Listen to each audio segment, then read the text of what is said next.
देखते हैं achievement test. Achievement test क्या होता है? जैसे एप्टीट्यूड टेस्ट होता है जब हम कहीं पर भी कुछ भी अपनी जॉब ले जा रहे हैं, किसी यूनिवर्सिटी में एडमिशन लेने जा रहे हैं, तो हमसे पूछा जाता है कि हाँ हमें उस बारे में कितनी नॉलेज है, उसके रिलेटेड हमसे कुछ पूछा जाता है कि हाँ हमें अपने सब्जेक्ट के बारे में कितनी नॉलेज है या कितना हमारे पास एक्सपीरियंस है, हमें कितनी नॉलेज है, तो उससे रिलेटेड जो भी जुड़ी होता है वो सब पूछते हैं। वो होता है एप्टीट्यूड टेस्ट। लेकिन अचीवमेंट टेस्ट क्या होता है? जो भी हम क्लास टाइम में या हमने क्लास में जो भी अब तक अचीव किया है उसको बोलते हैं अचीवमेंट टेस्ट। या हम कह सकते हैं जो भी एंड ऑफ कोर्स एग्जाम होते हैं वो भी एक अचीवमेंट टेस्ट होते हैं, ठीक है।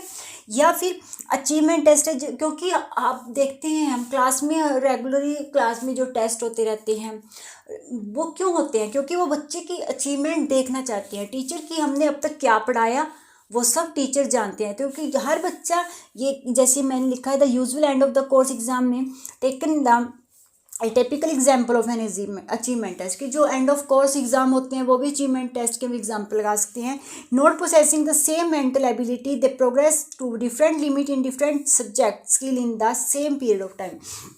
क्योंकि जितने भी स्टूडेंट बच्चे पढ़ रहे हैं वो ये नहीं है कि उनकी सबकी एबिलिटी सेम है या उनकी कैपेबिलिटी सेम है, वो अलग अलग एबिलिटी है, उनकी मेंटल एबिलिटी भी सब अलग है।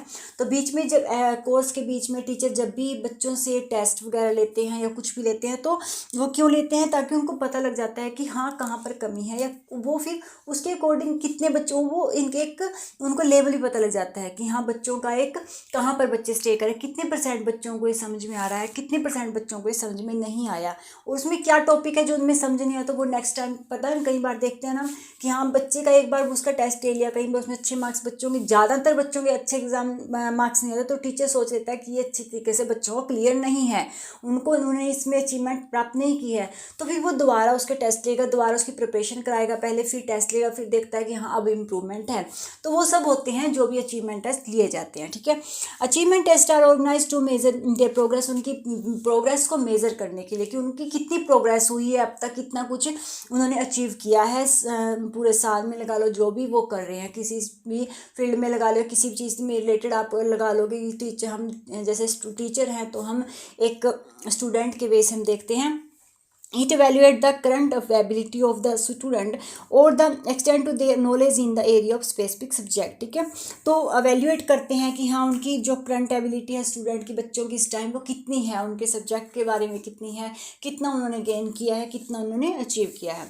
It shows the current progress of the student, उस समय की वो प्रोग्रेस दिखाता है, क्योंकि जब हम बच्चे की टेस्ट लेते हैं तो वो बच्चों की उसी समय की प्रोग्रेस कहता है कि हाँ मान लो कोई चैप्टर बच्चे टीचर ने कराया तो बच्चे का टेस्ट लिया तो वो दिखाता है कि हाँ उसको में कितना उसको क्लियर हुए हैं, टॉपिक कितने नहीं हुए हैं, तो वो एक स्टूडेंट टीचर को आइडिया लग जाता है, वो उनकी प्रोग्रेस को दिखाता है।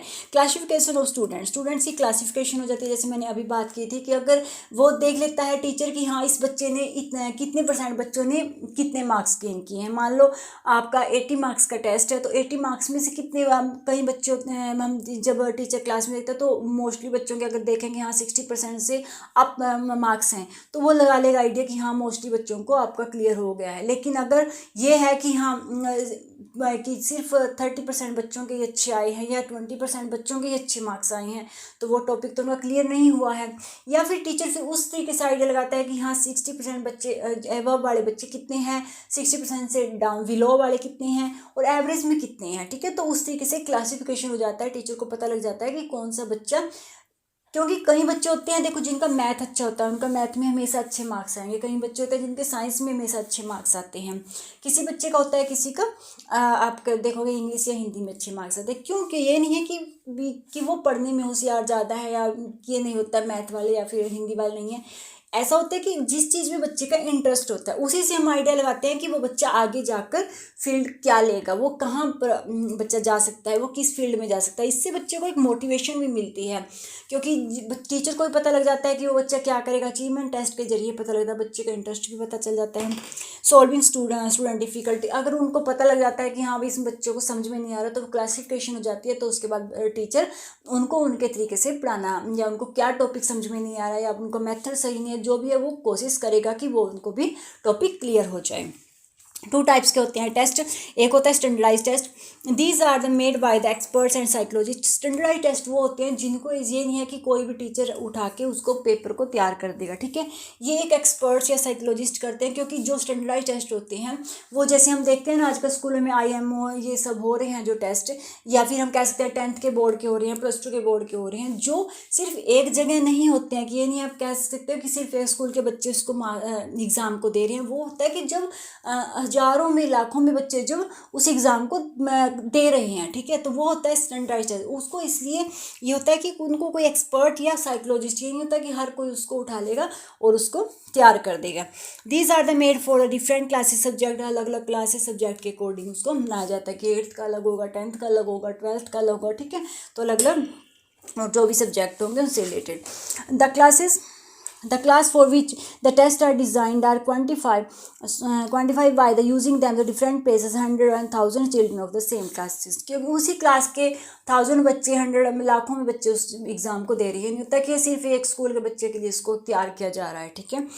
तो इट इज़ वैलिड और रिलायबल होता है, ये वैलिड होता है, रिलायबल होता है, क्योंकि एक साथ ही कंडक्ट हो रहा है काफ़ी एरिया में और काफ़ी स्कूल वाले बच्चे दे रहे हैं, बहुत सारे बच्चे इसको दे रहे हैं, ठीक है। तो इसलिए रिलायबल होता है, इसमें पता लग जाता है कि हाँ कौन सा बच्चा कहाँ। ये नहीं है कि कोई पर्सनली एक टीचर या पर्सनली एक स्कूल उसको ले रहा है, कि उसमें हम कह सकते हैं कि वो रिलायबल नहीं हो सकता। कि हो सकता है कि टीचर ने खुद चेक कर लिया हो एग्ज़ाम, अब पेपर खुद चेक किए हूँ और उन्हें अच्छे मार्क्स देती हूँ, हम ये कह सकते हैं। नॉर्मली जो टेस्ट होते हैं प्री बोर्ड इन सब में हम कह भी देते हैं, लेकिन जब बोर्ड के एग्ज़ाम हो रहे हैं, 10th के हो रहे हैं, +2 के हो रहे हैं, तो कि हम भी क्या कहते हैं कि हाँ ये रिलायबल है, वैलिड है। क्यों है? क्योंकि ये कोई एक टीचर या ये नहीं है कि कोई कहीं भी एक स्कूल दे रहा है, कोई एक स्कूल उस टीचर को ही उस पेपर को चेक करना है या किसी तरीके से उसने पेपर तैयार किया हो, तो इसलिए टोटली वैलिड होता है, रिलायबल होता है। The question given these have to be done according to the given instruction within a given time.